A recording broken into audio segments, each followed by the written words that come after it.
بسم الله والصلاة والسلام على رسول الله وعلى آله وصحبه ومن والاه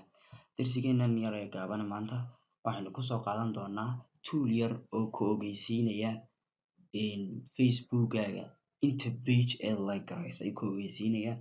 oo markaa tusaale ahaan inta uu facebookaagu jiro hadduu 10 sano jiray facebookaagu hadduu jiray 50 sano hadduu jiray 2 sano oo keliya hadduu sanad jiray muddada uu kolba jiray facebookaagu ayay ku xiran tahay marka toolkan yar waxa uu awood u leeyahay inuu ku ogeysiiyo inta page ee like garaysay inta uu facebookaagu jiray marka toolkan yar waxa sameeyay ma laha dabcan shirkadda facebook ma leh waxa iska leh jaamacadda Cambridge arday ah ayaa toolkan yar samaysay isla markaana develop garaysay iyagana soo geliyay website-ka jaamacadda ee University of Cambridge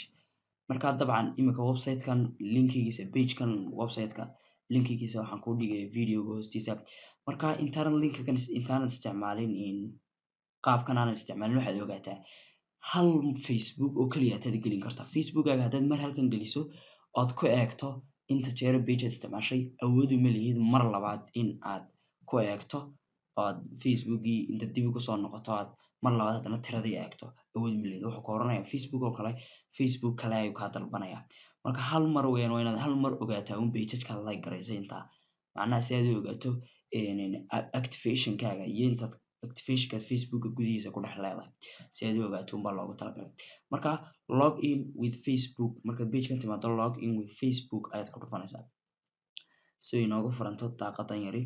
markay ku furanto halkan waxaad gelinaysaa facebookaaga caadiga ah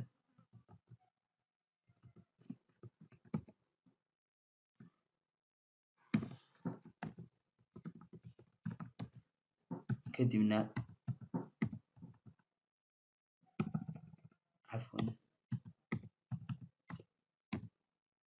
passwordkaagina waad gelinaysaa kadibna login baad leedahay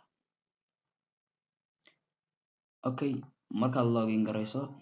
halkan waxa uu kusoo dhigaya edit the info you provide halkaas aad aragto edit the info you provide marka bartanaad ku dhufanaysaa markaad timaado waxa uu ina leeyahay facebookan aan galnay facebookan kayaygii maaha ma shaqaynayo waxba isku day inaad facebookan soo eegto ama aad isku daydo inaad wax kale ka samayso ama aad la soo xidhiidho facebookan kayaygii maaha mana isticmaalo anigu waayo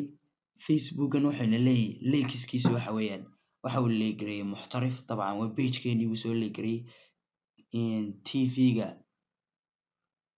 waxaas aad aragto dabcan ayuu soo leegareeyay waxa uu leegay page-kan kale wuxuu leegareeyay iyo 16 kale oo page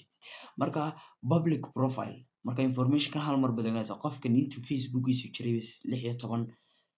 page ayuu leegareeyay marka dabcan facebookan waa midaan iminka yara sameeyey oo ku dhuftay si page-kan aan yara leegareeyay si aan u arko si aan u ogaado macnaha dabcan ku tuso oo kaliya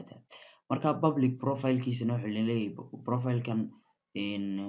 waxa uu jiraa 21 jir iyo wixii ka weyn weeyaan waana male waa nin macnaha ayuuna leeyahay marka information-ka qaabkan uu ku siinaya waa intan oo kaliya dad ku ogaanaysaa page-kaaga intii aad like garaysay kadibna waxaad is leedahay okay uu ka baxaya dabcan log out buu dabeeto ka oranaya darsigu intaas ayuu ku eegayay waxaan filaya inaad ka faa'iidaysatay ha ilaawin inaad subscribe ku dhufato si aad sababtoo subscribe taasi waa faa'iido weyn waxay faa'iido u tahay waxaad igu dhiirigelinaysaa inaan darsiyo noocan oo kale ah oo cusub aan kula soo wadaago oon ku share garayo markaad subscribe garay isla markaana like garay commentigaagana ka dhiibo xalqadu qaabka ay ahayd intan darsigan darsi lamida ku kulmi doono assalaamu calaykum